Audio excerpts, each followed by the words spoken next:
بسم الله الرحمن الرحيم إني وجهت وجهي للذي فطر السماوات والأرض حنيفا وما أنا من المشركين إن صلاتي ونسكي ومحياي ومماتي لله رب العالمين لا شريك له وبذلك أمرت وأنا من المسلمين اللهم منك ولك بسم الله الله أكبر.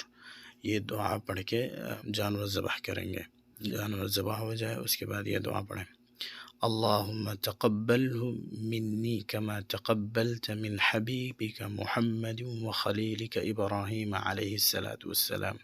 کسی دوسرے کے لیے قربانی کر رہے ہیں تو دعا اس طرح پڑھیں: اللہم تقبلہ من، اس کے بعد اس کا نام لیں، کما تقبلت من حبیبک محمد وخلیلک ابراہیم علیہ السلام. آپ کی قربانی ہو جائے گی.